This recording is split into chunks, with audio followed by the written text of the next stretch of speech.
Yo no sabía que yo era hijo de Juan José Arriola. Me dice mi secretaria, ya habla un señor Arevalo de Guatemala. ¿Un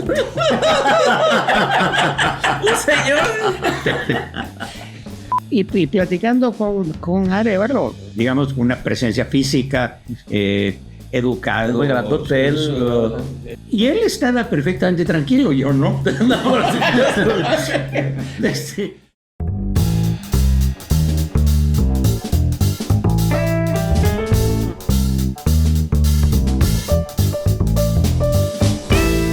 Buenos días, buenas tardes, buenas noches. Bienvenidos a Guate Cuento, el podcast que te cuenta las historias de Guatemala. Hoy tenemos invitado especial, así que vamos a empezar por presentarnos nosotros y luego presentamos a nuestro invitado especial y de ahí vemos de qué se trata el tema. ¿Quién es usted, caballero? Bueno, yo soy Javier Corneto, soy hijo de artistas guatemaltecos. De artistas. Y de artistas guatemaltecos. Perfecto, muy bien. Así es. Yo tengo un bisabuelo que lo iban a fusilar por shooter. Ok. Ahí está. Yo soy Juancho Carbono y tengo otro podcast aparte de este, que les quemo el rancho estos dos. Sí. ¿Tu mamá de dijiste? Soy Carlos Eseña, Ahí está. por cierto. Y ahora nuestro invitado, por favor, que se presente. Yo soy Julio Solórzano Fopa, nacido en México, hijo de guatemaltecos y desde hace 15 años radicando en Guatemala. Okay. Ensamblado en Guatemala. Fabricado en... Okay. Exacto. Okay, pero hay mucho que comentar respecto a toda la vida y todo lo... Bueno, en el origen, yo soy hijo de Alaide Fopa, una poeta académica feminista secuestrada y desaparecida en Guatemala en 1980. Dos de mis hermanos se incorporaron a la guerrilla en Guatemala y murieron. Mi hermana Silvia también se incorporó a la guerrilla y sobrevivió. Y tengo otra hermana bailarina. Yo estaba en el mundo de la canción y la producción artística y mi hermana bailarina éramos una familia donde la preocupación política y el compromiso político estaban mezclados con el arte en una serie de variantes. Y yo hice mi vida fuera de Guatemala. Nos fuimos de Guatemala a partir del 54 con la intervención americana y la derrota de Arbenz. Exiliados en México, aunque yo era nacido en México, mis hermanos no. Y después yo estudié en la Unión Soviética, estudié historia, tengo una maestría en historia, estudié en la Universidad Patricio Lumumba de 1966 al 71.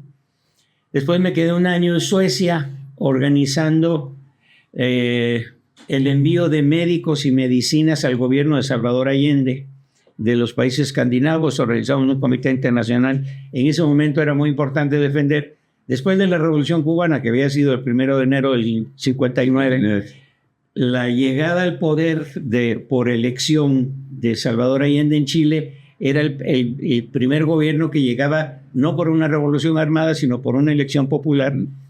Y todos teníamos mucha esperanza que eso durara.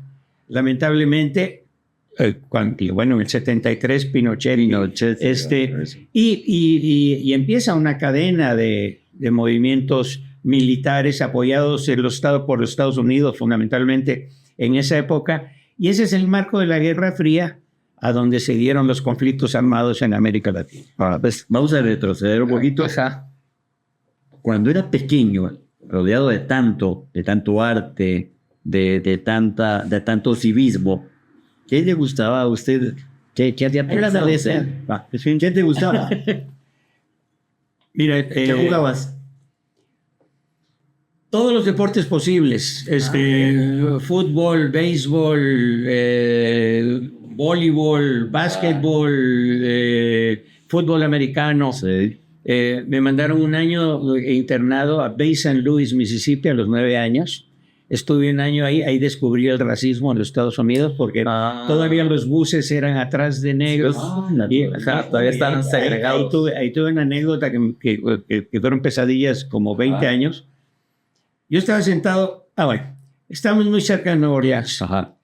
Y yo tenía 9 o 10 años y había un niño mayor que llevaba los pequeños grupos de niños latinos de ese internado que se llamaba Saint Stanislaus a Nueva Orleans. Entonces, abrir los barcos que tenían las ruedas era así como la gran atracción por el Mississippi. Y nos subimos a un autobús y yo estaba en la frontera de entre donde se sentaban los blancos y la parte de atrás donde se sentaban los negros, pero no había una división física. Había una puerta atrás por donde subían y bajaban los negros y una puerta adelante donde subían y bajaban los blancos. Nosotros subimos como blancos. Sí. Y yo estaba en la frontera y se sube por atrás una señora gorda, enorme, negra. Ajá. Y está parado el autobús y yo, normal de aquel momento como cabeza de Boy Scout, me paro y le cedo el lugar a la señora. Claro. Y la señora no se sienta. Pero viene el chofer, se para, el autobús estaba parado, y me revienta un cachetadón así. Me revienta toda la nariz y la boca. Como de película, sí. Sí. Porque yo me había levantado para ceder. Entonces el pobre niño que nos llevaba, éramos como 10, jalándonos, trabajando del autobús y limpiándome la sangre, etc. Yo tuve pesadillas un montón de años viendo aquel animalón que me... Entonces, de repente las cosas eran así. Mucho más tarde, y yo dije, bueno, el racismo yo lo había vivido como normal en la finca de mis abuelos maternos, San Sebastián, en la antigua Guatemala. Ok. Y los niños indígenas que se quitaban frente a otro niño, Sí. se quitaban el sombrero para que el niño patrón le pusiera la mano en la cabeza. Sí, así era. Y que era, obviamente había una diferencia inmensa entre los colonos, que sí les decían los habitantes de la finca, que eran como 1,500, una finca muy grande y muy próspera, y nosotros que éramos la familia de los finqueros. Entonces, de repente, esas cosas te regresan y revisas cómo habías vivido antes o cómo habías entendido las cosas antes. Entonces, mi vida ha tenido muchos de estos cambios a todo lo largo y entonces soy producto de eso y llevo unos años ya trabajando en una autobiografía muy extensa. Pero hace 15 años, en el 2009, o 14 años, me vine a Guatemala, en parte porque ya no me estaba yendo bien en México, pero yo me casé 3 veces, tengo 6 hijos en México. Uno de cada... Uno, 3 y 2. Ok, solteros.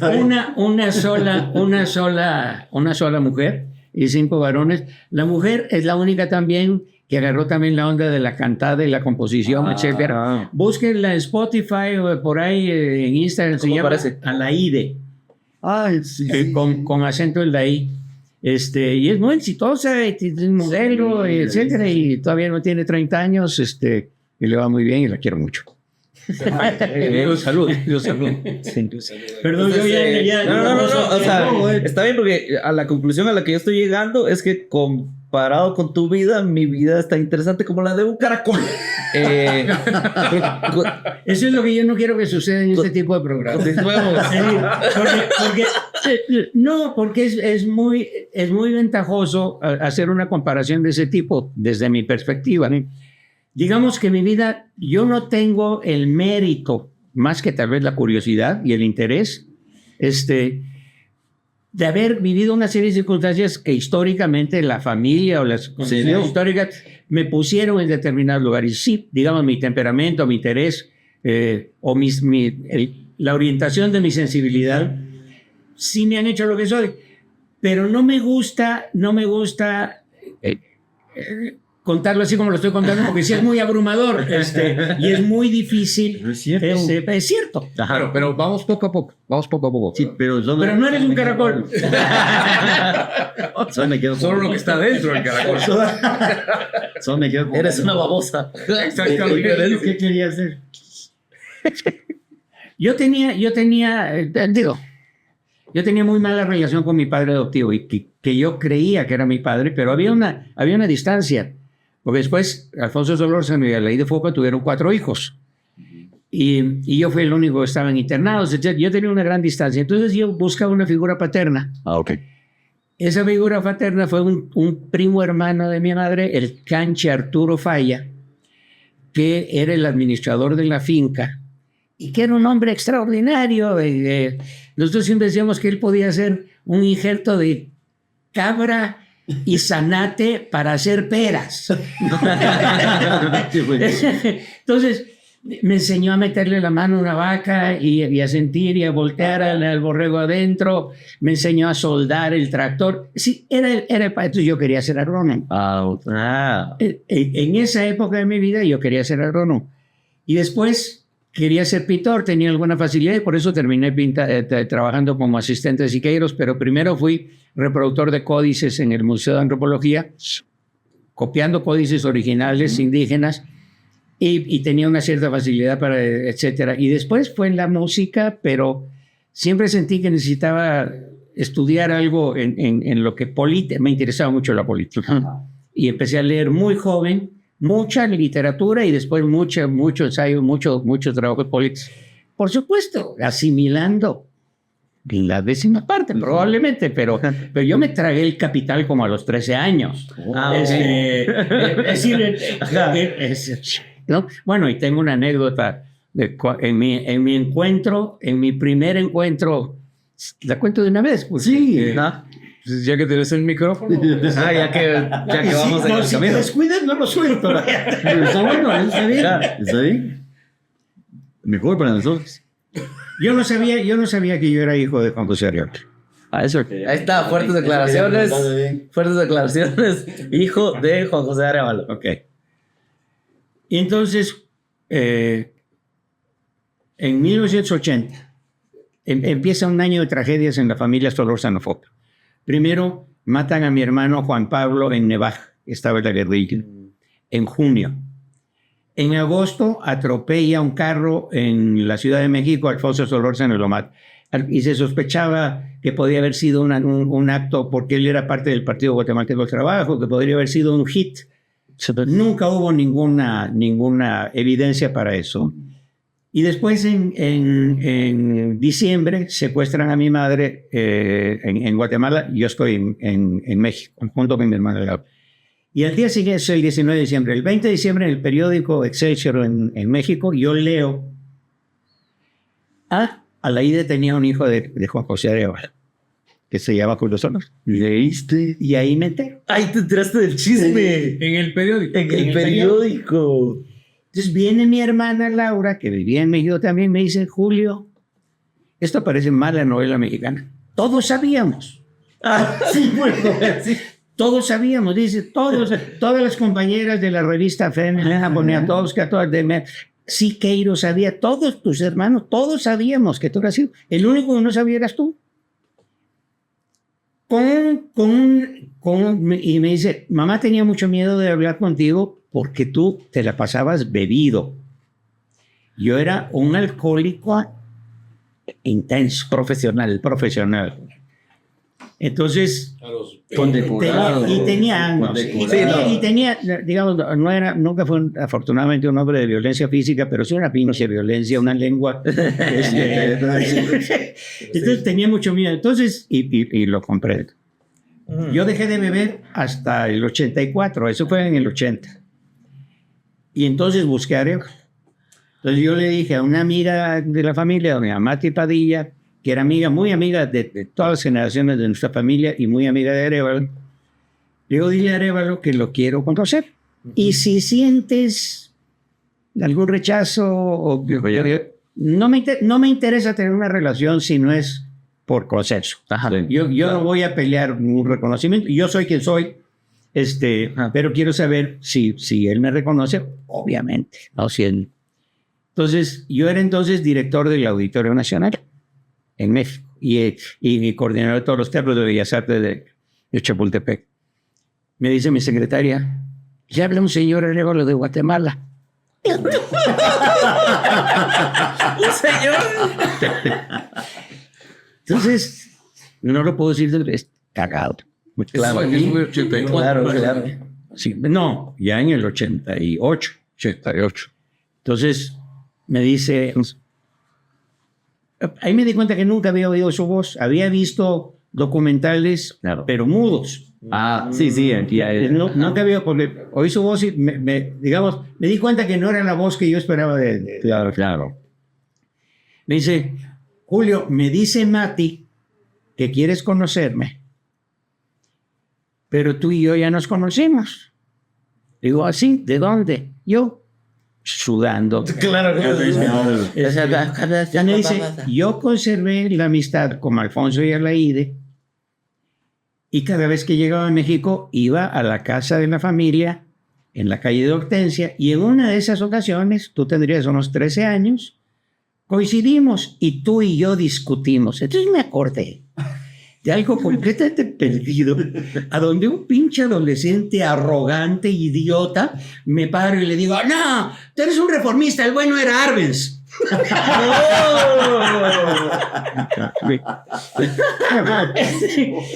Y entonces me río y él se ríe y me dice, bueno, entonces me dice, fíjate que me invita el presidente Salinas de Gortari a ir a su inauguración. Entonces la próxima semana voy a estar en México. Yo sé que tú tienes una hermana Silvia. Ya tienes otra hermana Silvia Elena. También Silvia. Entonces ahí esa fue la única manera explícita de decir, tú eres mi hija. Ajá, sí. Entonces, y me voy a quedar, ella vive en México, es economista, vive en tal dirección, en la colonia del Valle, no sé qué. El próximo miércoles, búscame en la plaza. Una semana sin dormir. Y sin tomar. ya lleva 4 años. Este año, afortunadamente, voy a cumplir 40. De sobriedad. De sobriedad absoluta. Yo te cuento que aquí Carlitos también conoció a tu padre. Sí, así, sí, pero lo conocí cuando yo era pequeño y lo conocí. Hay un capítulo donde menciono cómo lo conocí y conocí su biblioteca. Entonces, porque me gustaba leer también. Sí, lo conocí después. Ajá, bueno. Entonces, llego al departamento, voy subiendo las escaleras y se asoma Silvia Elena, quien yo no conocía, y atrás se asoma él. Y entonces él le dice a ella, mira hija, él es Julio Solórzano, hijo de mi buena amiga Laide Fopa. Entonces me di cuenta que ella no sabía.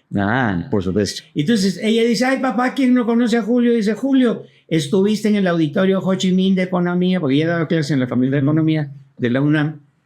Y empieza a cantar una canción, mi madre recuerda, se llama guitarra, no sé qué, jajaja, jijiji. Y ya, y yo entro y platicando con Arevalo, un hombre, digamos, con una presencia física, educado, muy grandote, cordial, cálido. Sí. Y él estaba perfectamente tranquilo, yo no. Estabas nerviosísimo. Por supuesto. Entonces empezamos a hablar más, una conversación intrascendente en temas muy profundos, pero era más de información. ¿Cuántos hijos tienes? ¿Cuántos, etcétera? Chicos, ¿de qué edades? ¿En dónde? Etcétera. Claro. ¿Cuántos viven en México? ¿Cuántos viven en en México vivían 3 hijos de Arevalo. Entonces, la mayor, que es como 3 años menor que yo, que se llama Margarita de León, que está casada con un académico marxista mexicano, Enrique Semo, maestro de López Obrador, por cierto. Y después el segundo es Juan José Arevalo, arquitecto, que vive en México, y Silvia Elena, economista, que vivía entonces, pero ahora vive acá. Entonces, platicamos, entonces se me clava en el saco y saca un sobre y me dice, esta es la historia de mi relación con el Alaide. Y entonces él después, te das cuenta que él era un hombre pistolar, le escribía cartas a todo el mundo. Con Luis Cardoso y Aragón, todas las discusiones sobre el marxismo y el no marxismo, son cartas, en fin. Entonces, yo salgo de ahí con la carta y el millón de dólares. Fuera. Saltando, ¿verdad? Saltando. Y entonces, y él cuenta, nos conocimos en Guatemala, con Alaide, tuvimos una breve relación amorosa, ella resultó embarazada. Explica, yo estaba casado y separado de la Argentina, la que nunca le dio el divorcio. No se lo dio.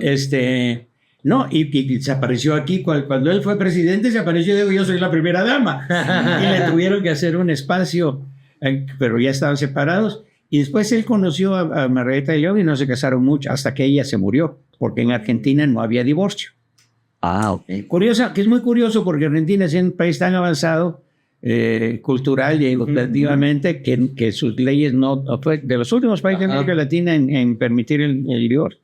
Entonces, y me dice, quedó embarazada, se fue a México con su mamá, con doña Julia Falla, para tener el hijo fuera de la mirada de la sociedad guatemalteca, en particular de la familia Falla, banqueros y no sé cuánto.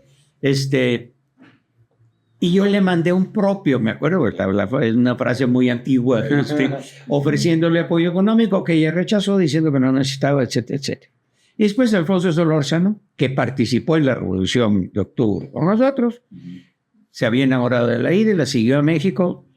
Entonces le pide, y esta es la otra información, le pide, me quiero casar contigo, y le dice, estoy embarazada de un hijo de Arevalo. Y él lo acepta. Y él lo acepta y dice, entonces que nazca en nuestra familia, y se ponen de acuerdo los tres en que ese es su secreto.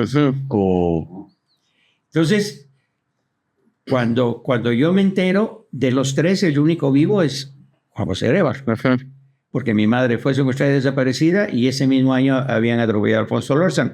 Pero todo el mundo sabía. Entonces, yo empiezo a entrar en contacto con básicamente la relación con todos mis hermanos Arevalo fue a través de los niños inicialmente. Los hijos de ellos y los míos y los cumpleaños, y entonces íbamos. Okay. Entonces, nunca hubo, oye, juntémonos para platicar y ver, no. Es decir, lo dejamos ir de una manera natural. Todos son gente maravillosa. Vaya, Bernardo no es una casualidad. Sus hermanos y hermanas son maravillosos.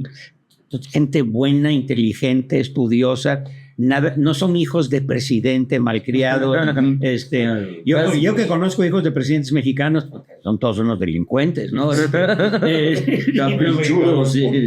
No, esta es gente maravillosa, ¿no? Entonces, y yo había perdido ya 2 hermanos y mi madre. Entonces, de repente me llega una especie de familia de gente buena. Y a Bernardo y a Martín, que estaban en Guatemala, los conocí viajando acá. Y y después cuando Bernardo era embajador de Guatemala en España, yo me quedé viajando con mi esposa, me quedé con él en la embajada, vine varias veces. Y yo estaba produciendo el ballet folclórico en Carnegie Hall en Nueva York, cuando me llama Bernardo, en el 90, y me dice, Julio, murió papá, venite a Guatemala. Y entonces yo me vine a Guatemala, y me recibieron los 5 hermanos en el aeropuerto. Me dijeron, oye, está sucediendo una cosa extraordinaria, porque resulta, todos sabíamos que mi papá era muy querido por la gente, etc. Pero lo que se está viendo es una explosión popular, ya él estaba alejado de la política, etc. Y entonces hemos tenido que retrasar nuestra salida a Tacisco, a donde está el panteón familiar. Y está en el cuerpo y pasa la gente, etc. Entonces yo le digo, Bernardo, ¿quién decimos que soy yo? Porque una cosa es que entre nosotros supiéramos, pero yo no vivía en Guatemala. Entonces, sí. Él me dice... Sí, que la prensa y todo te vieran ahí, que vas con el grupito de hermanos. Un amigo de la familia. Digo, la gente no es tonta, bueno, en fin. Entonces, aquí sigue como producción, sino corte A. Salón de las Banderas. Está el cuerpo. Ajá. Y está en el escenario está Vinicio Cerezo, la viuda y los 5 hermanos Arevalo, del cardenal, no sé qué. Y en una esquina, así enfrente del féretro, un espacio así, somos como 60 o 50 o 60, o familiares o amigos o de embajadores o gente invitada especial ahí. Entonces yo estoy metido en 6ª fila, viendo, además maravillado de toda esta gente que le decía cosas hermosas al cuerpo, ¿no? Y aquí me detengo para hacer una anécdota dentro de la anécdota. Va entrando una mujer de unos 60 años, gorda, vestida de enfermera y apoyándose en un muchacho, ¿no? Y estaba completamente desolada. Yo berreaba, vaya, ¿por qué te moriste? Y entonces se para frente, y además todo el mundo mirándola porque ella le mataban la voz y estaba realmente muy dolida, ¿no? Y de repente se para frente al cuerpo. ¿Por qué te fuiste a morir tú? Y se voltea donde está Vinicius Cerezo. ¿Por qué no se murió ese hijo de puta? En medio del velorio, puta, güey. Hasta Vinicius Cerezo se moría de la risa, güey, ¿me entiendes? Qué chiste. Y los soldados, todo el mundo, güey. Pasan horas. Y de repente la doña Margarita, con la cual yo tengo todo el aprecio y el amor a una gente generosa, de repente se pone de pie y baja a donde está el cuerpo. Entonces no lo había hecho antes, en expectativa ahí, se queda un momento ahí, y después se voltea y se pone y camina hacia donde estamos nosotros. Entonces le pide a los soldados que quiten los cordones, ella camina y todos los ponemos de pie, y se mete hasta donde estoy yo, me agarra de la mano, sin hablar, y me lleva al cuerpo de Arevalo. Y yo, por supuesto, ya llorando y se queda, sin una palabra. Estamos ahí un momento, pues se voltea, me sube con sus hijos, pide una silla y me sienta con sus hijos. En un acto de generosidad y de por eso tengo un padre maravilloso y de una madre. Ella vive, afortunadamente la vi ahora en el teatro en la toma de posición, pero ya no reconoce, está muy mayor. Pues qué historia, ¿no? Qué historia. El hombre historia. Sí, me encanta. Sí, eso es el persona que ha estado como en el momento. ¿De qué íbamos a hablar? Correcto, de esto vamos a hablar. De él, estamos así. Sí. A ver, Está bien. No, les agradezco mucho el espacio porque ¿saben? Mi situación aquí es muy difícil en el sentido de, bueno, ya estando aquí, de repente Claudia Méndez Arriaza, que trabajaba entonces, cuando yo llegué, trabajaba en el periódico, me busca y me dice, oye, así que tú eres el hermano mayor de Juan José Arevalo. Le digo, sí. Te quiero hacer una entrevista de portada. Sí. Tu carota en la portada y páginas adentro y toda la historia. Entonces le digo, ok, hazme la entrevista, pero déjame hablar con la mamá de mis hermanos. Entonces le digo a Martín en ese momento vivía con sus hijas ahí, el más joven de ellos. Yo, Martín, invítame otra vez a comer a la casa de tu mamá, porque quiero platicar con ella de esta entrevista. Que ya vi, pero no quiero que se entere cuando vea el proyecto. Y yo le dije a Claudia que hasta que yo le dije, entonces voy con ella y fui varias veces a comer con ella. En esa ocasión le digo, Margarita, te cuento que esta periodista me pidió una entrevista y se la di. Y para mí es muy importante porque estoy formando una organización que se llama Memorial para la Concordia. Tiene que ver con quiero averiguar qué pasó con mi madre, con mis hermanos, pero también más.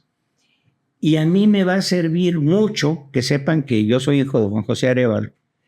Porque la primera vez que hablen conmigo me van a escuchar. Ya después dependerá de mí.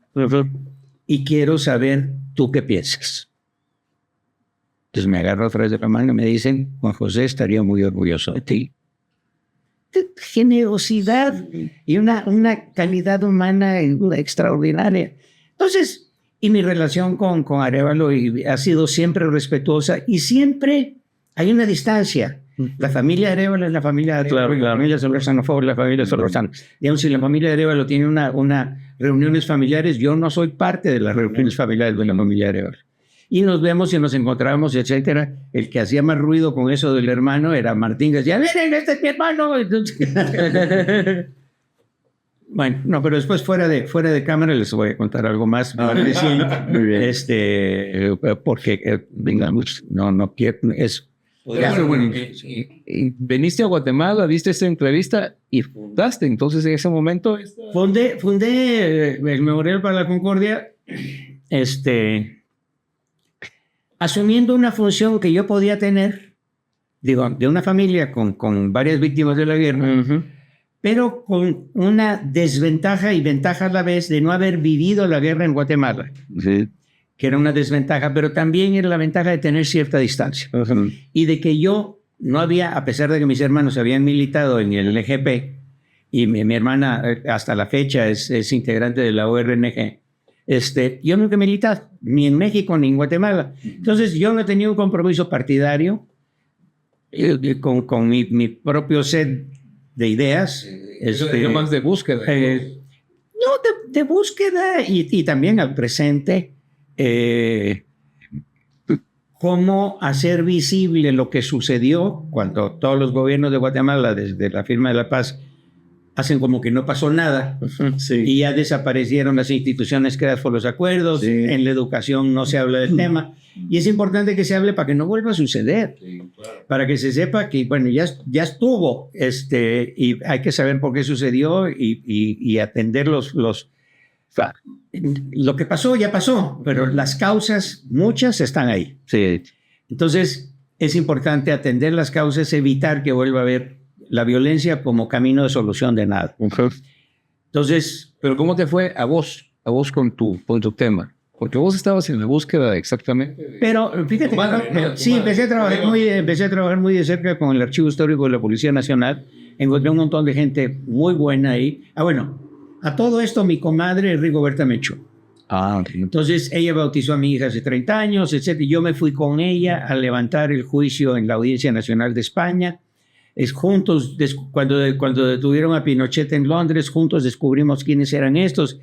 En mi casa se armó, en mi casa en Tepoztlán, México, se armó gran parte del juicio con Rigoberta y abogados chilenos, argentinos, españoles y una muy buena abogada guatemalteca.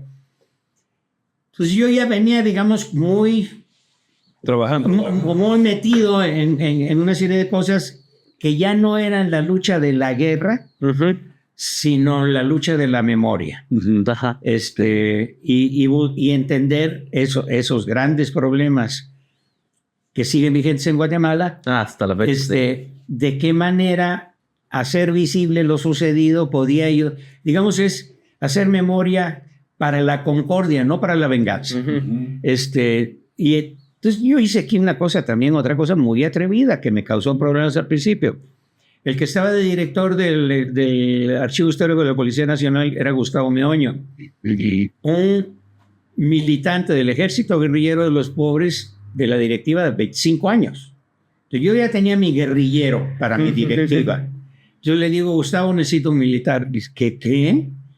A ver, ¿con quién va a ser la concordia, güey? Es decir, no es entre nosotros. Es decir, tenemos que aprender a dialogar y a tener... Sí, no puede ser unilateral. Y entonces me puse a averiguar. Por supuesto, tiene que ser un militar que esté acostumbrado a dialogar, que esté a escuchar, etc. Y encontré a Julio Balconi, un general, ministro de la Defensa, escritor, etc. Y entonces fui, lo busqué, no lo conocía. Le dije, me llamo tal y estoy haciendo esto. ¿Le entras? Le entró. Entonces le digo, bueno, pero yo quiero una mujer indígena y no quiero que sea Rigoberta, porque Rigoberta tiene su propia organización. Entonces yo ya había conocido a doña Otilia Luz de Cotí, entonces está conmigo. Le digo, ahora quiero un empresario. Entonces empecé a oír de Roberto Gutiérrez de Quetzaltenango, extraordinario historiador, etcétera, y es un empresario importante y tiene la gestión de la dirección de gestores en todo Guatemala, etcétera. Y es un hombre ilustre de pensamiento de derecha, pero muy abierto, etcétera. Entonces, bueno. Y después dije, ok, los dirigentes de organizaciones de derechos humanos aquí. Entonces está Freddy Pecherelli de la Fundación de Antropología Forense, Mario Polanco del GAM, Vivian Salazar Monzón de la exposición ¿Por qué estamos como estamos?, que ya no está en el ferrocarril. Ya no está ahí. No, ya cerraron. Con Yamatei. Elena Díez Pinto, una especialista en solución de conflictos. Rafael Herrarte de Kafka, otra organización. Entonces, ese es mi consejo directivo y entonces empecé a trabajar y a buscar apoyos internacionales, etcétera, y eso es lo que estamos haciendo. Nosotros nos acabamos de reencontrar en un proyecto que estamos haciendo. Nosotros empezamos en el 2016 a levantar todas las imágenes de los murales del campus universitario sobre las víctimas universitarias. Entonces tenemos los 90 murales documentados y en 360 grados y muchos de los monumentos y placas, etcétera. Y entonces hemos hecho algunos videos y videos en realidad virtual, que también trabajamos con poblaciones indígenas. Hicimos un video muy importante de realidad virtual sobre el caso de Sepur Zarco, de por allá de los rumbos de Porizabal. Y tenemos un mapeo de los monumentos a las víctimas de todo el país. Y, en fin, entonces hemos hecho mucho trabajo, trabajamos con nuevas tecnologías para comunicarnos con los jóvenes sobre lo que pasó en Guatemala y lo que piensan ahora, etc. Entonces, pues, digamos, yo ya me quedé en Guatemala. Tengo 6 hijos en México. Afortunadamente están cerca y estamos cerca. Han venido. Y ya están lograditos. Y ya están lograditos. No, pero por méritos propios y de sus mamás. Porque yo muchas veces en esta vida llena de viajes y de todo, yo era un padre bastante ausente. Pero ahí estoy. Me llevo bien con todos y a todos les va bien, en fin. Entonces, pero estoy muy contento en Guatemala y bueno, la sorpresa de que Bernardo Arévalo ganara las elecciones. Que fue uno, o sea, entró. Se coló. O sea, como su padre. O sea, entró de la nada, aparentemente de la nada. Pero su padre sí tenía un apoyo masivo. Sí. Digamos, para las elecciones, él sí ganó aplastadamente. Esa fue una avalancha, sí. No, y además. Hace rato que ustedes estaban hablando de buenos y malos, hablando de los luchadores, que estábamos hablando de eso. Con Arévalo había buenos y malos, ¿no? Sí, sí. Aquí es mucho más complejo. Con Arévalo, con José en el 44. Digamos, había una dictadura de Ubico que ya se iba, pero ahí estaban sus intereses y sus semejantes. Todavía están. Y había un país que ya estaba hasta la madre de eso y que apoyó a Arévalo masivamente. En cambio, aquí se dieron una cantidad de circunstancias. Digamos, si a Arévalo lo hubieran visto como un peligro antes, no lo dejan llegar. Como no dejaron llegar a todos los que les pareció que entonces, y después simplemente fueron pésimos perdedores. Y empezaron a tratar de evitar, etcétera, ya en una onda bastante sí, se puso patética, ridícula. Hasta la fecha. Así, hasta la fecha. Pero eso quiere decir, y aquí no es, a diferencia de que sí se podía hablar de un gobierno reformista de izquierda frente a una dictadura con Ubico, en este momento no es un asunto ideológico, no. Es ladrones y honestos. Entonces es corruptos y no corruptos. Por supuesto, está muy difícil que Arévalo tenga todo su equipo de gente probada, etcétera. Ya se irá viendo que es muy difícil porque Semilla es una organización muy pequeña y muy nueva. Pero igual está la intención y está la vocación y el aire que se respira es otro. Es diferente. Es distinto de hace un año. Sí. Y yo tengo una gran esperanza porque conozco a Bernardo, es un tipo fantástico y tal vez el hecho de que no tenga mucha experiencia política es hasta positivo, porque va a tener que aprender en sus términos, con sus problemas y hacerse un equipo. Y para mí lo más importante es que sean los primeros 4 años y a ver qué pasa en el siguiente año. Es que esa es la cosa. En primer lugar, que en estos 4 años avancemos y después que no retrocedamos. Sí, que sigamos.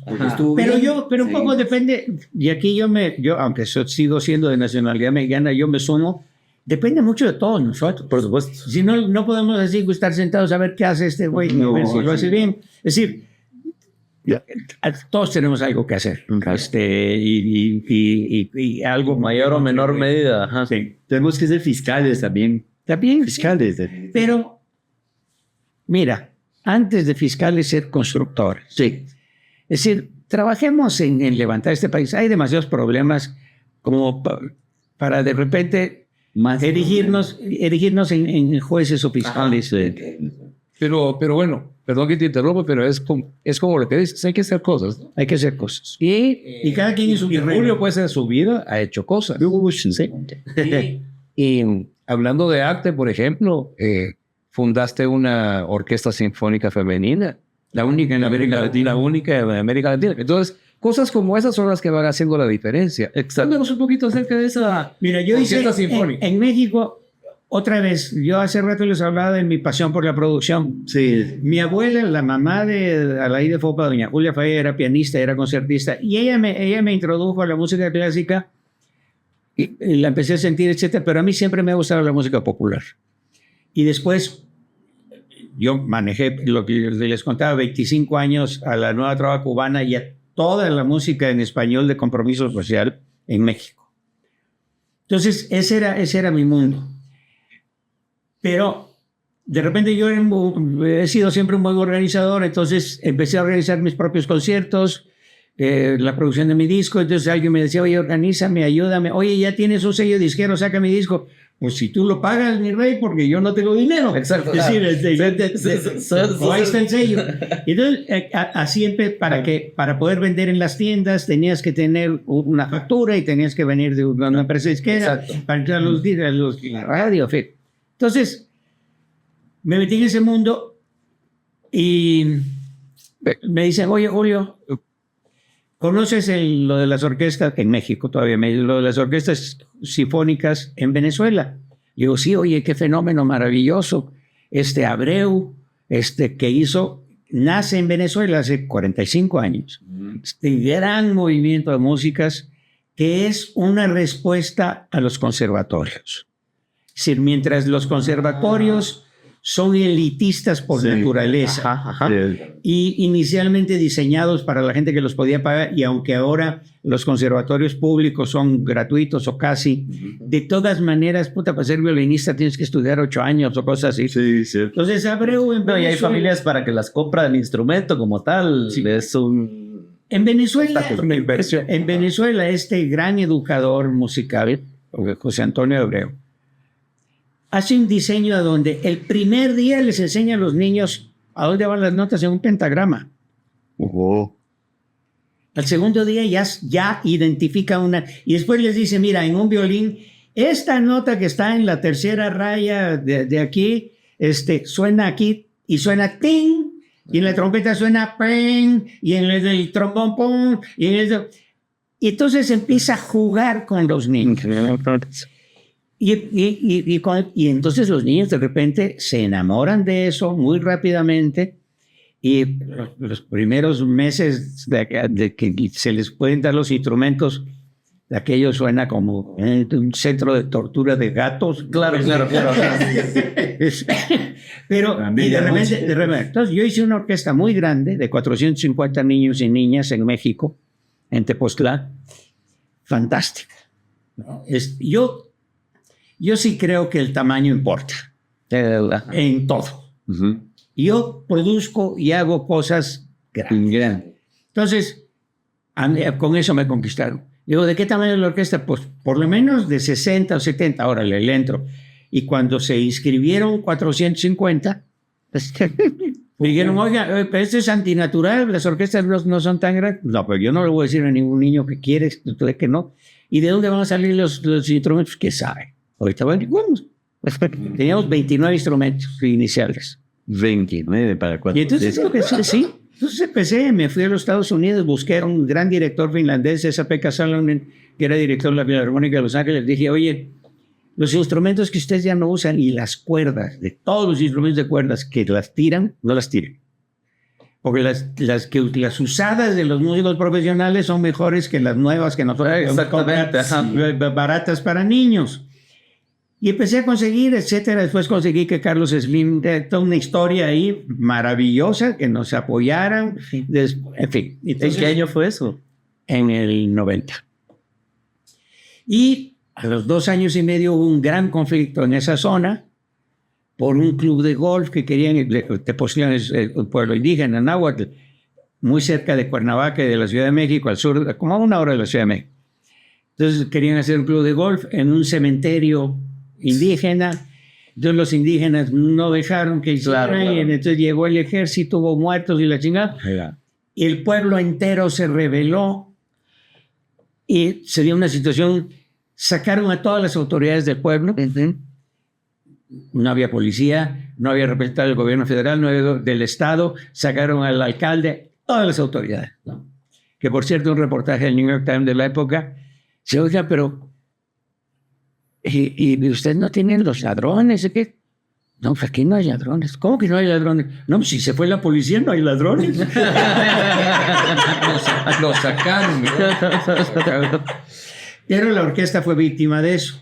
Y yo me quedé con una experiencia extraordinaria de ver lo que hacía la música sinfónica, el grupo, en estos muchachos. Y el gremio de músicos a nivel internacional también. Todo, no, pero mira, en los niños, al principio nos vinieron, como a los 6 meses, nos vinieron a protestar los directores de las escuelas. Es decir, ustedes tienen, teníamos a los niños 3 horas diarias, de lunes a viernes, descanso el sábado y el domingo todo el día. Entonces, esas 3 horas eran de 2 a 5. Entonces decían, no, pues los niños no están haciendo la tarea porque ustedes los tienen aquí. Y entonces, los directores, un fenómeno que sucede aquí también, muy como a ellos les enseñaron cuando ellos eran niños, Claro. en este pueblo de campo. Es igual que... Es muy vertical, muy rígido, muy eso, etc. Entonces, les dijimos, miren, no puede ser pretexto. También hay esas cargas de las tareas a los niños, que ya se han demostrado absurdas en Finlandia, en otros países de la educación es la mejor del mundo. No hay tareas. No hay tareas. No. Entonces, bueno, en todo caso, al año vinieron los mismos a decirnos, maestro, nos equivocamos. Oh, qué interesante. Los mejores estudiantes de todas las escuelas del pueblo son los que están en la orquesta. Claro, son los que tienen la memoria. La memoria, la matemática y la música y la lógica, y etcétera, y el trabajo. Teníamos gente hiper tímida y gente hiperactiva, de gente muy traviesa, y de repente en el camino, de 6 a 18 años de edad, era mitad hombres y mitad mujeres en general. De repente aparecían unos muchachos y muchachas muy talentosos, entonces al final era muy lindo ver a una niña de 9 años a las que los grandulones hombres de 18 le iban a pedir que les explicara una partitura o cómo se tocaba un instrumento, etc. Entonces se empezó a dar una relación alrededor de la música distinta de la relación de poder hombre-mujer, edad. Muy Montessori también. Entonces, esa interacción entre niños grandes y claro. Había una escuela Montessori donde estaban mis hijos también, pero los niños del pueblo no. Había una escuela privada que había que pagar. Claro.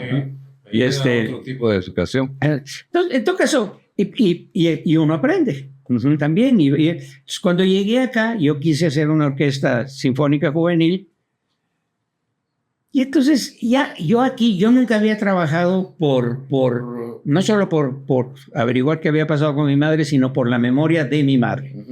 Y entonces empecé a trabajar básicamente en su obra, a editar su obra, a rescatar su obra, y ahora tengo 6 libros inéditos de mi madre que estoy publicando poco a poco, que aparecieron en un archivo que yo tengo hace 40 años, pero que nunca había leído y que nunca he leído todavía. No puedo. Ahora que vinieron una investigadora de la Landívar y una investigadora de la UNAM de México, empezaron a descubrir aquí y en otros lugares obra, y acá en el Filgua pasado publicamos el primero. En este Filgua vamos a publicar otros 2. Una cantidad de obras, sí.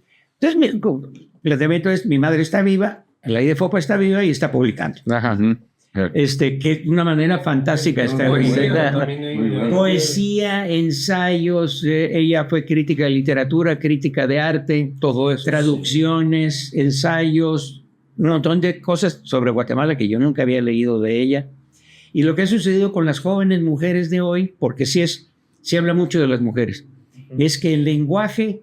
Yo ahora fui a ver, mi hermana Laura, la bailarina, vive en Ecuador desde hace muchos años, entonces ahora la fui a ver este fin de año, porque cumplió 75 años.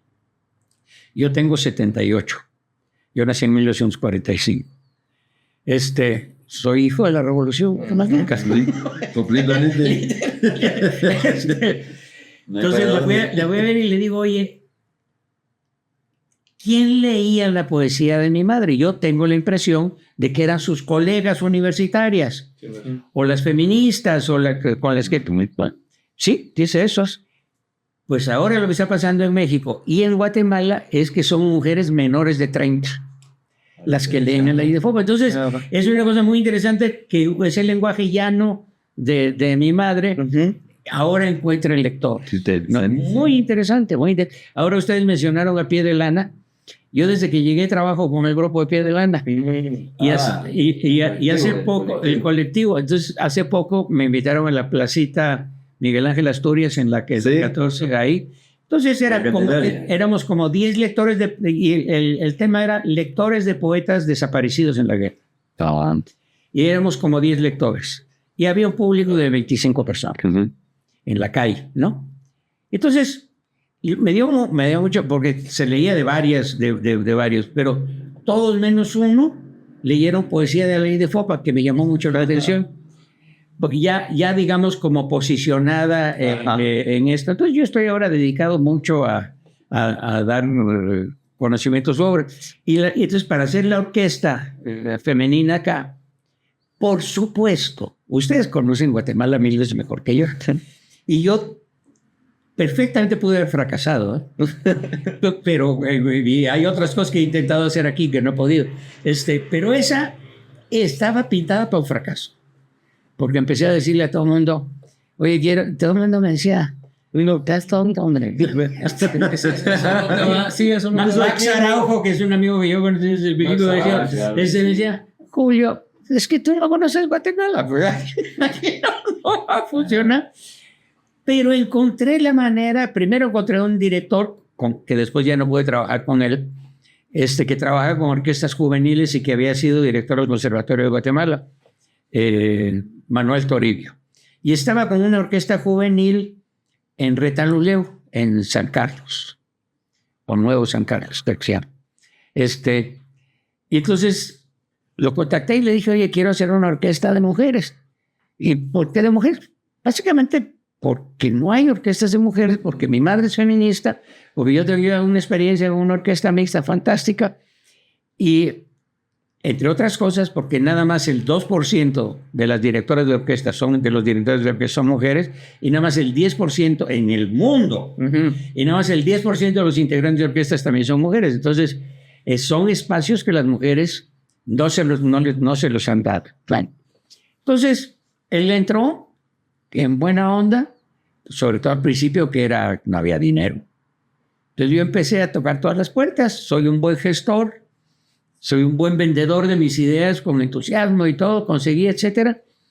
Y el 25 de noviembre del 2015, que el 25 de noviembre es el Día de la No Violencia contra la Mujer, estrenamos la orquesta maravillosamente bien. Joaquín Orellana nos escribió una oda a la IDFOPA, que estrenamos ahí.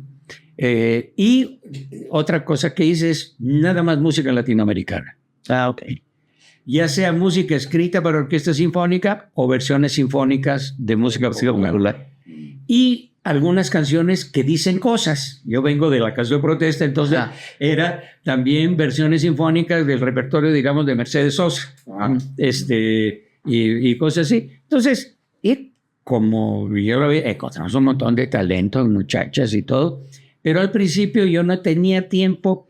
Si tú empiezas un proyecto sin financiamiento, porque la broma que yo hacía cuando contaba la historia es, ok, hagamos una orquesta. ¿De qué hacemos la orquesta? Sinfónica. Sinfónica. ¿Cuánta gente necesitamos? 100. Ok. ¿Qué tenemos? Digo, este es un diálogo imaginario o de cómico, digamos, entre el director de la orquesta. No, ¿qué tenemos? A ver, veamos qué tenemos.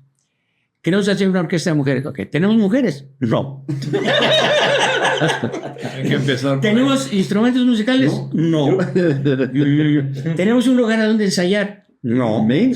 ¿Tenemos un lugar a donde dar conciertos? No. ¿Tenemos dinero? No. ¿Tenemos un patrocinador? No. De hecho, debemos dinero. ¿El gobierno nos va a apoyar? No. A ver, hagámosla. No. Y la hicimos. Claro. Y la hicimos. Pero yo fui a hablar con cada director de cada orquesta de todo el país. Préstame a tus músicas, pero con todos los instrumentos. No teníamos instrumentos. Claro. Entonces, y en México conseguí que me mandaran pagadas y pagado el viaje unas 11 maestras para hacer un campamento. Entonces hicimos un campamento repartiendo a las chicas en conventos, en ciudades, etcétera, en lugares de retiro, y trabajando en el Teatro Nacional, que yo conseguí que me dieran toda la parte de atrás del teatro, todos los espacios de atrás del Teatro Nacional, se los llenábamos todos, eran 140, 150. Entonces, cuando hicimos, y bueno, conseguimos todo. Y que el Teatro Nacional está en un desuso enorme. Ajá. Sí, El Centro Cultural de sí, Asturias. no, y esa es una de las cosas por las que hay que pelear en este gobierno. Hay que aprovechar. Y otra cosa, y de una vez para que no se me olvide, yo tengo que hablar con la ministra de Cultura, a la que conozco muy poco, es decir, no la conozco bien, no somos amigos, pero le he tratado. Y una de las cosas que yo creo que ustedes están mencionando en el programa anterior, que es la exposición de los niños al arte escénico, Sí. a la música y al teatro. En México hubo una batalla muy importante en un momento determinado porque el teatro infantil se volvió el peor teatro de México, de calidad. Y entonces el pleito era que no se les exigía Ajá. calidad en la manera de presentar, o hacían una cosa que no era para niños y medio etcétera, y no se tomaban muy en serio, y era un negocio Sí. de ciertas compañías que con el volumen de las escuelas, etcétera, etcétera, pero nadie les exigía calidad. Entonces lo que hacían era que los niños nunca en la vida iban a regresar al teatro. Exacto. No. Es una tarea. Era una mala experiencia. Claro. Entonces también hay que tener cuidado con eso. Y muchas veces los padres a parquear a sus hijos en el arte. También. No, a parquearlos. Pero Sí, aquí- bueno, sí, que haga danza la niña mientras yo pues hago mis mandados. Aquí hay mucho talento. Aquí hay mucho talento. Pero aquí hay también una cosa. En México, nosotros siempre gozamos de una posibilidad de asociación con las instalaciones y algunas instituciones del gobierno. Es decir, ¿quién es el dueño de los teatros en México? El Estado. Ya sea el Estado nacional o los estados o los municipios. Entonces, tienen unos cuantos grupos artísticos pagados por el gobierno, pero eso no, entonces, y lo demás lo alquilan. O sea, Ajá. yo cuando llegué a la dirección del Auditorio Nacional, una de las condiciones que además me buscaron, me persiguieron, hasta que yo pude poner mis condiciones. Mira, yo digo, ¿para qué se hizo un teatro del Estado? Pues yo entiendo que ahí está Televisa y entiendo que ahí está todos los grandes artistas populares de México. Pero también tiene que funcionar como para propiciar una oferta artística que no es comercial y que si no la propicia el Estado, no va a suceder. No va a suceder porque no da. Ajá. Exacto. Entonces, tiene que haber ciertas condiciones especiales para ciertos productores, para cierto tipo de espectáculos. Claro, en el Auditorio Nacional tienen que ser muy masivos, pero hay masivos muy comerciales y masivos menos comerciales. Sí. Y sobre todo el trabajo con niños y jóvenes. Entonces, sí es una tarea que se puede plantear acá. A mí me llamó mucho la atención cuando llegué que ese gran teatro, el Centro Cultural Miguel Ángel Asturias, lo hicieron los militares. Yo no sé todavía la historia de cómo tomaron esa decisión, porque lo hicieron dictadores militares en medio de la guerra. Sí, pues sí. Y es un gran teatro. Tiene un par de cosas que hay que corregir, pero A nivel de instalaciones, el potencial es altísimo. no, pero además tiene muy buena acústica. Tiene muy buena isóptica. Ujú. Es cómodo, es Sí. espacioso. Y pues todo el complejo para mí es fantástico porque el mismo teatro de cámara es un teatro que le caben 300 personas y yo he ido a sentarme al asiento más lejano. Igual uno siente que está encima del artista, pues, o sea, es precioso. Guatemala puede ser, y aquí yo entro en otro terreno. Yo he trabajado, me comprometo a darles un libro del cual yo soy uno de los autores, que es El valor económico de la Semana Santa en la antigua Guatemala. Que nosotros estudiamos con un economista, guatemaltecos todos, que se llama Mario García Lara, que fue vicepresidente del Banco de Guatemala 8 años y un economista muy tradicional, pero un enamorado de la economía de la cultura. Y 2 promotoras culturales, una Ana Luz Castillo, que era directora de las artes en el museo, y fue la que se encargó de la profesionalización de los artistas con la USAC. Porque de repente había un montón de artistas ya consagrados guatemaltecos sin título universitario. Y cuando creció la burocracia y la reglamentación, no podían contratar a determinadas personas porque si no tenían título. Ajá, o no podés pedir plata. Sí. Entonces hubo la USAC hizo un proceso. Se llama PLAT. Eso. Y entonces les pedían, bueno, documentar su carrera profesional, y etcétera, y algún tipo de mecanismos para darles un título. Y bueno, ahí estuvo en eso. Y la otra es Luisa Fernanda González, hija de González Goyri, que estudió promoción cultural en España, etcétera. Sí, y sí, nos encontramos una metodología, la usamos, la aplicamos en la Semana Santa del 2011, hicimos 1.900 encuestas, contratamos a 30 encuestadores. En la Semana Santa siguiente vimos cifras, chequeamos, etcétera. Y fue un descubrimiento, y sobre todo es para políticas públicas que favorezca, diga, la mayor parte de las personas que toman decisiones políticas o económicas no entienden el valor del arte por su valor intrínseco. No, exacto. Es por el dinero. Entonces, es cómo traducir. Si no hay dinero, no se entiende. Sí. O no tiene valor. No tiene valor, ¿no? El arte. Entonces, fue ponerle valor. Y nosotros estudiamos nada más los 8 días, del domingo de Ramos al domingo de Resurrección, y nada más el municipio de La Antigua. No toda la Cuaresma, ni todo Zacatepec, sino nada más esos 8 días. Y en esos 8 días, nosotros documentamos el movimiento económico, que es un poco más de $100 millones. En esos 8 días. Y nosotros, si yo iba con ciertos prejuicios, yo creí que los grandes hoteles se llevaban la parte de León. No, es del dinero más democrático que hay. Claro. Tuvimos acceso a las hermandades. Tuvimos todas las cifras de las hermandades y de las iglesias que nos permitieron entender. Y después, ¿cuánto vale un metro de alfombra? De una familia. Sí. Entonces, y medimos todas las alfombras de toda la ciudad, y tengo que decir, ¿cuánto valen los cucuruchos? ¿Cuánto vale la reparación de las andas? Y hasta los chamacos que compran una pizza y la venden. Claro. Entonces, esas son, digamos, ese es mi mundo. De producción, de comprensión, de promoción, no tengo alma de funcionario público.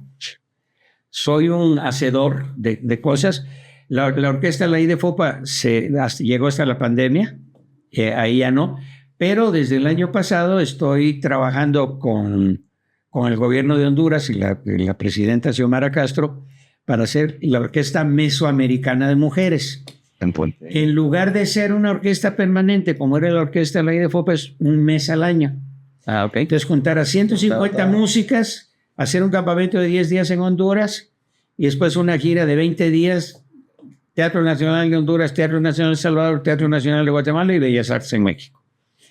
Y al año siguiente otra vez, lo íbamos a hacer el año pasado, no consiguieron la plata, vamos a ver si ahora se consigue. Pero esas son las cosas. Yo traigo una inercia de un país donde se hacen cosas más grandes. Exactamente. Y que aquí se pueden hacer muchas de esas cosas a escala. Sí, pero bueno, o a escala o a nivel Centroamérica. Impresionante la orquesta. Digamos, yo la primera vez que vi la orquesta tuvimos unos años de conocernos con vos, porque estuvimos en aquella cosa del documental Granito. Sí, con Pamela James. Exactamente. Que fue en el momento en que andabas explorando y buscando cavar a tu madre. Cabal, en ese momento nos conocimos. Yo era camarógrafo de esa producción. Fue una cosa... El 2013. Sí, por ahí nos conocimos. Y luego de eso, pues, aparece como una pausa en nuestra vida, tal vez, y luego aparece la orquesta. Yo veo la orquesta y veo a una mujer dirigiendo, pero ya hemos visto mujeres dirigiendo en la Orquesta Sinfónica Nacional, porque sí existe, Sí. Pero es que esta mujer estaba dirigiendo a mujeres. Entonces era otra cosa. Era un boom, ¿me entienden? De la época. Un momento, no sé, cúspide tal vez de tu vida en ese momento. Pero Yo bueno encuentro aquel en el MUSAC, en otra presentación que hubo en MUSAC. Bueno, eso fue cuando la USAC le dio el doctorado honoris causa en memoria a la de Popa. Eso fue ya el último. Sí, fue el último concierto, el 6 de marzo del 20. Del 20. El 9 de marzo cerraron el país. Sí, el lunes 9 cerraron el país con la pandemia. La última. Pues ahí fue cuando vimos la última vez. Espectacular la orquesta. De verdad. Porque aparte de que eran muy pilas para tocar, ¿verdad? O sea, orquesta y coro. muy bien. Orquesta y coro. Orquesta y coro. Sí, Aparte de eso, tenía la palabra. presencia, digamos, la presencia de la orquesta. Espectacular. No. Te Entonces, felicito ahora acá. no, porque sí, y las cosas no, Los triunfos se tuvieron, ¿no? nada de lo que yo digo que he hecho, lo he hecho solo, obviamente. Ajá. Hay siempre un No se montón de puede. gente con la que hace ese equipo. No se puede. Me interesa Guatecuela. Podemos ver cómo le entramos un poquito al... La idea de canto, cuento y color de veras es una idea muy bonita para hacer una cosa más ambiciosa, más compleja. Claro. ¿Cuánto dura esto? Una hora normalmente. Una hora está bien. 35 a una hora. Hoy lleva ya 2. Sí, ya voy a ver también al merolico. Estamos extasiados de lo que sucede. Sí. ¿Ah? Es que No, yo agradezco la generosidad de ustedes de invitarme a compartir. No, con gusto. No, y yo hago sociedades, yo trabajo con gente, me gusta juntarme y aportar en lo que puedo. Y ahora, yo, por ejemplo, el memorial, que nos ha ido muy bien en muchos de ellos, nos quedamos sin financiamiento. Lo último que vamos a hacer es esto de los murales. Pero, mira, yo ya a esas alturas de la vida, y no me preocupo. No. Me ocupo. ¿Ok? Y entonces, pues, como estoy metido en un millón de cosas por todos lados, ahora estoy trabajando con un grupo de gente que quieren presentarle al gobierno de Arévalo todo un proyecto enorme que es unas ligas mucho mayores que las mías en términos de financiamiento de protección de la naturaleza.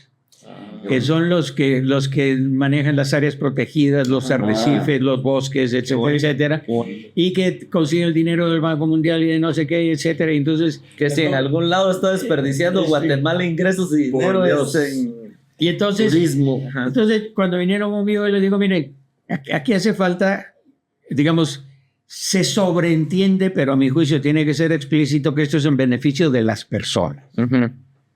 Entonces, esas personas son en general, en esas áreas, gente pobre. Sí. Entonces, pero no gente inculta.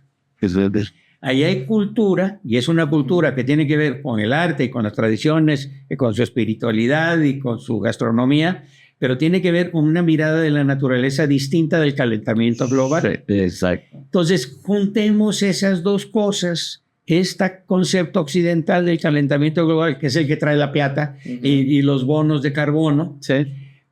con la manera... Pancho Carbono. ¿Te apellidas Carbono? Es el nombre artístico. Es un artista. Eso vi en el programa anterior. Y pongamos que sea naturaleza, cultura y memoria.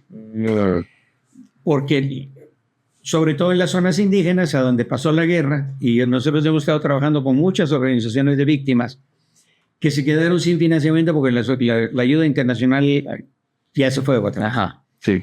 Entonces, la idea es que ya no conseguir ayuda, sino crear pequeñas empresas locales de turismo comunitario. Para ser autosostenible. Para ser autosostenible. Es decir, que en lugar de ejercer un apoyo que se les da, que se lo ganen.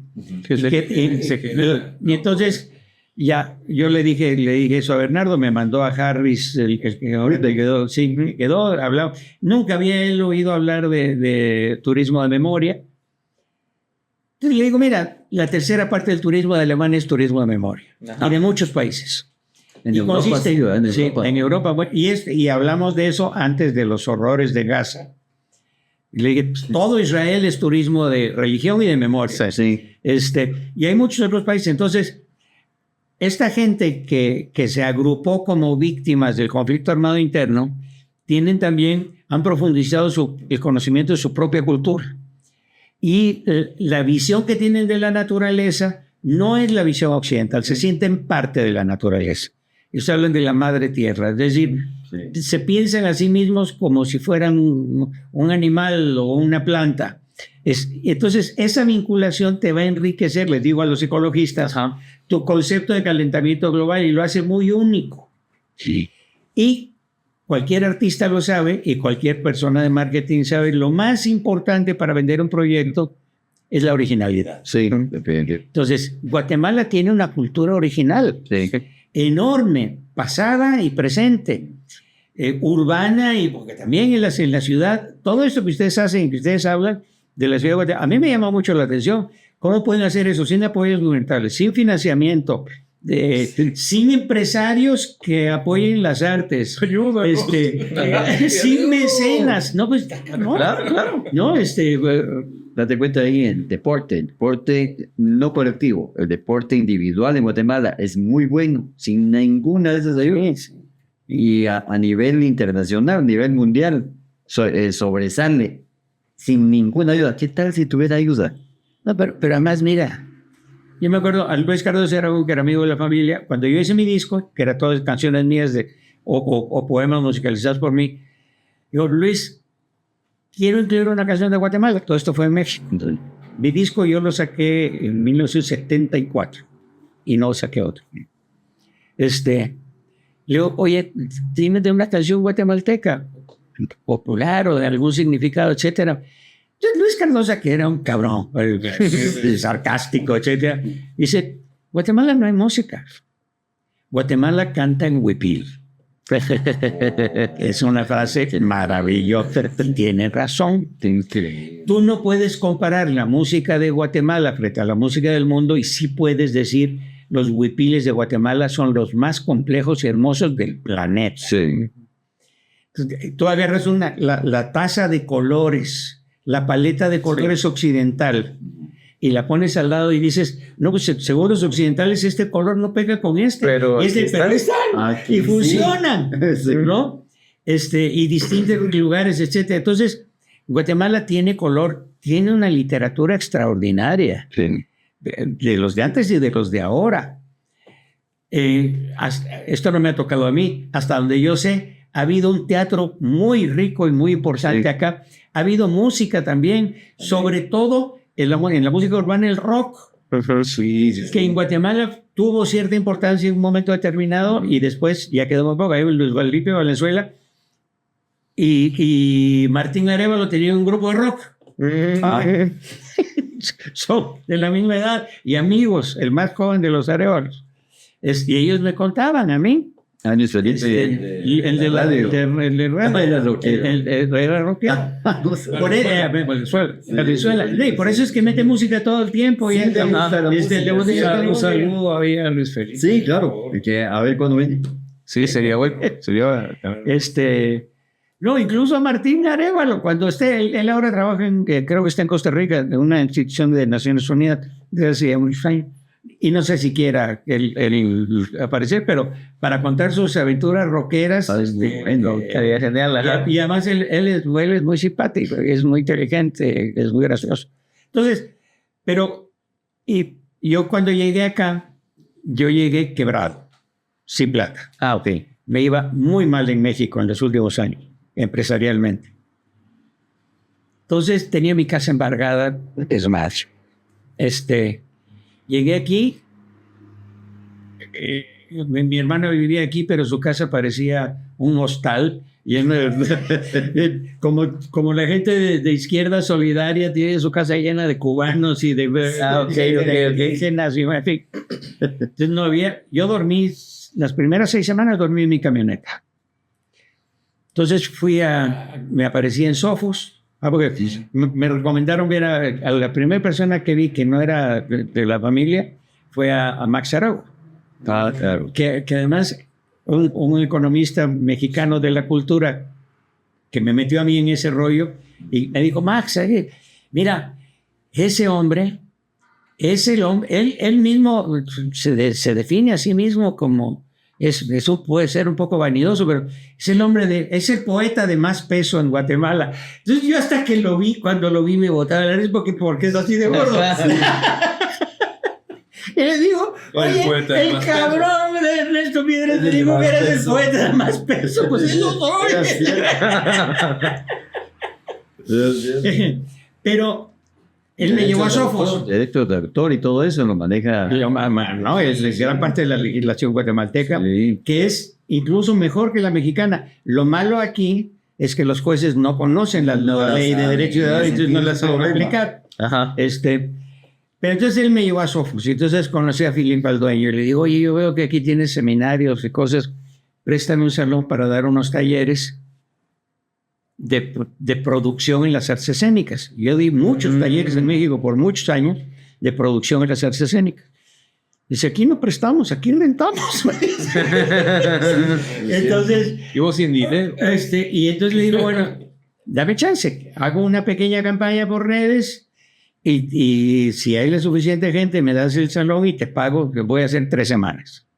Entonces llegaron como 25 personas y con eso empecé ya a ganar un poco de dinero y a formar la organización y en fin. También Rigoberta me dio una mano en un momento determinado que yo necesitaba. Pero yo llegué acá y me sentí útil.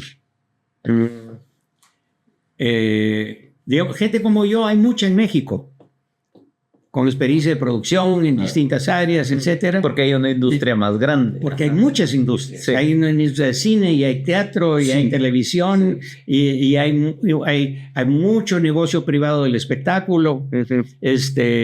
Luego hay regiones enteras del país que se manejan por su cuenta. Entonces, y aquí no hay tanta gente que con esta experiencia. Entonces, bueno, pues me he sentido útil y me siento ya muy, muy parte de aquí y con ganas de hacer más cosas. ¿Hace cuánto tiempo veniste? Tengo 14 años. ¿Ok? 14 años. Bueno, pues espero que Guatemala te siga dando la bienvenida. No. Lo ha hecho. Oye, tú no sabes para mí lo importante que es este día, te lo agradezco a ti mucho porque tú me invitaste. O sea, a nosotros pues, somos... Porque no tengo mucho chance también de salirme del círculo de los derechos humanos y de la memoria de las organizaciones con las que habitualmente trabajo. Entonces, me da mucho gusto. Además, yo, como espectador del programa que ustedes hicieron, me la gocé entera, porque nada de lo que ustedes dijeron me lo sabía, con excepción de lo del Tao, que yo vine a cantar en el 76, aquí después del terremoto, a ese teatro, ¿no? Y que ahí tengo el póster, pues sí se los voy. Y eso es muy importante, ¿verdad? Julio es un artista también. Ajá. Sí. O sea, aparte de todo No, y a nos contó ahora, la próxima que sea, bueno, ya no bebo, tomo coca de dieta. coca de dieta. Pero organizamos una guitarreada. Me parece. No, y eso es lo que iba a decir. Yo, por muchos años, digamos, conocí a Julio en esa época que dijimos, ¿verdad? 2013, sí. Y luego, pues, coincidimos en la casa de un amigo, ¿verdad? En donde cabal estaba con su guitarra, el maestro aquí, cantando, y ahí fue donde yo descubrí a otro Julio. A otro, que Julio escondido. Artista. Hay espacio donde esconderse aquí. Y déjenme decirles que es muy bueno. Es muy bueno. Te invita a seguir ahí, poner así como estamos en este momento, que estamos muy contentos de tenerte. Sí. ¿Verdad? No, perdón. Y ya con la guitarra, pues. Con mi entusiasmo no les presté el micrófono, cosa No, de eso se trata. No, estuvo bien. Fue el día de descanso de Carlos. Sí. Tu tema será para la próxima. No, pero estuvo súper alegre. Súper alegre, en serio. Y ¿qué más digo? Yo creo que estamos en un final. Cuéntale a nuestros amigos en dónde nos pueden ver, por favor. Ahí está, dama, caballero, niño, feto que nos ve. Chucho, a veces chuchos que ven televisión. Perros que ven tele, así es. Y si están, si ustedes tienen un perro y le dan YouTube, se va a malcriar. Pero si nos están viendo es porque probablemente están en YouTube, así que denle a suscribir, denle a la campanita. Y estamos en Spotify también, los acompañamos ahí en el tráfico y en todas las redes sociales para que también den like. Estamos también en exposiciones artísticas de la Universidad de San Carlos de Guatemala y en algunas cableras ahí del interior. Entonces, si nos ven en la tele también, vayan al YouTube y nos comentan, hey, los vi en Chimaltenango. No sé, queremos saber. Como siempre, ya saben, comenten de qué quieren que hablemos en el próximo episodio. Y quiero otra vez darte las gracias por estar aquí con nosotros, por habernos dado... No, me la pasé muy bien. Muchas gracias. Sí. Muchas gracias a ustedes. Cuando ustedes decidan, me gustaría también venir en algún momento a presentar poesía de mi madre o textos de mi madre para a la hora en este año creo que vamos a editar 2 o 3 libros nuevos, obra nueva en Guatemala y otros 2 en México. Entonces, cuando sean las fechas, para apoyarlas. Todo eso. Con gusto. Bueno, y sí, amigos, hay muchas historias que contar. Bastantes historias en Guatemala. Y esta es otra historia. Definitivamente. Y de verdad, gracias por haber aceptado venir, Julio. Y Es un ustedes por haberse callado hoy. Es un guatemalteco que dejó el ombligo en México. Dejó el ombligo en México. Pero es guatemalteco. Exactamente. Sí, exacto. No, y Mira, mi formación es mexicana. Sí. Mi sangre es guatemalteca. Ajá. Y siempre he sido un poco extranjero en todos lados. es parte de andar por todos lados. No, pero yo sí me gustaría mucho, porque ustedes están en ese mundo, que pensáramos tal vez en el MUSAC, en hacer los talleres de producción en las artes escénicas. Sí, está muy bueno. Sí, parece me apunto porque necesito... Porque entonces... Y es el mal de nosotros los artistas de aquí, de que todo muy bonito lo hacemos y ¿cuánto cobramos? ¿Sabes? ¿Cómo? Y eso, ¿cómo conseguimos la plata? ¿Cómo conseguimos el lugar? La gestión, la producción. Y ¿sabes qué? Me gustaría trabajar con ustedes. Los papeles que yo tengo que usaba en México y que usé aquí por única ocasión en Sofos, verlo con ustedes y aterrizarlo en las condiciones de Guatemala. Claro. Y tal vez hacer un manualito con ustedes Perfecto. de producción de las artes escénicas en Guatemala. Muy bueno. Digamos, con un poco de historia del arte escénico en Guatemala, que ustedes pueden hacer y contribuir a las experiencias reales, porque finalmente yo no existe una escuela para eso. No existe una escuela de producción, ni de producción cinematográfica, es decir, todas esas cosas uno las va aprendiendo haciendo. Entonces, mi experiencia de producción, cuando di la tarea tuve que quitar todas las cosas grandes porque digamos, el Ballet Folclórico de México, yo me llevé 15 años de los Estados Unidos. Eran 125 músicos y bailarines. Pues, múltiples aviones. En grandes teatros o tráiler, etcétera. Entonces, el planteamiento es distinto, porque si ya estás en eso, ya está la plata. Sí, claro. Es decir, no vas a conseguir. Ya, la bola de nieve ya está grande y girando. Es cómo operar todo eso, ¿no? Y bueno, y además y el fenómeno del arte mexicano, en ese caso, en un país que tiene 40 millones de mexicanos en los Estados Unidos. Entonces, bueno, pero también en México, y yo escogí hacer cosas grandes y escogí ser director del Auditorio Nacional. No me interesaba ser director del Teatro de la Ciudad, por ejemplo, o el Teatro de Bellas Artes. A mí el concepto de las Bellas Artes no me gusta, porque es muy limitado, excluye y discrimina el arte popular. Es como las galerías que no quieren artesanía porque les parece que eso... Entonces, para mí el arte es el arte. Si te emociona es bueno y si no te pasa nada no sirve. Y cuando vas al Museo de Nueva York, el de arte moderno, la mitad de las cosas están colgadas, es una porquería. Sí, vamos a tomar la palabra y vamos a hagamos sí, si es posible, pues en este pero lado sería interesante trabajar con un grupo como el de ustedes para formar formadores. Ajá. Simplificar y hacer de la transmisión de experiencias y eso, talleres específicos. Entonces, ¿cuál es la diferencia entre la iluminación de un espectáculo de danza y uno de teatro? Sí, por ejemplo. Sí. ¿No? cómo trabajas las sombras en el teatro y cómo las quitas en la danza. Cuál es el color de la ropa de la danza y si es clásica o es moderna o etcétera. Y ya, y das un tallercito de iluminación de teatro y danza. Al que agregan la gente y te va a decir, oye, bájale a tu mosh y aquí vamos a tener 4 focos y bueno, pues con eso, Se puede. con poquito, ¿cuál es la mejor manera de aprovechar lo que se tiene?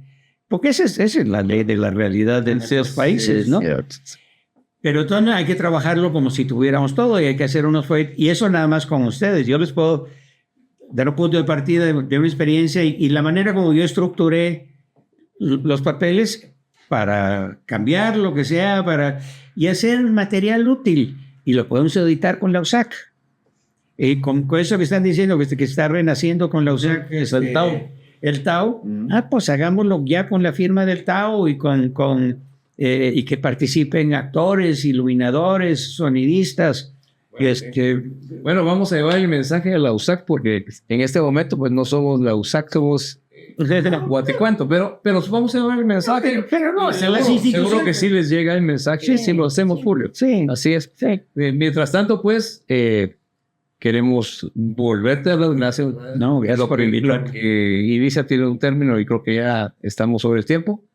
Y gracias, pues. No, gracias a ustedes y mucho gusto. Estamos pendientes. Estamos pendientes. Sí, estamos pendientes. Bueno, mientras tanto, damas y caballeros, gracias por haber llegado hasta acá. Ahí solo me queda decirles que buenos días. Buenas tardes. Buenas noches. Hasta el próximo Guatecuento, amigos. Thanks.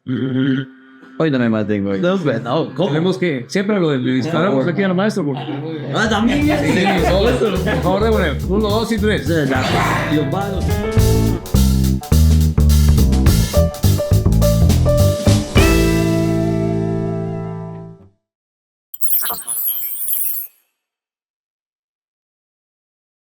Sí, Estamos listos. Sí, capitán, estamos listos. Sí, ya estamos grabando. perfecto. Estamos grabando. Bueno, entonces, buenos días. Buenas tardes. Y buenas noches. Me brincaron. Sí. Ese se llama blooper. Puro blooper. Vamos a empezar de nuevo.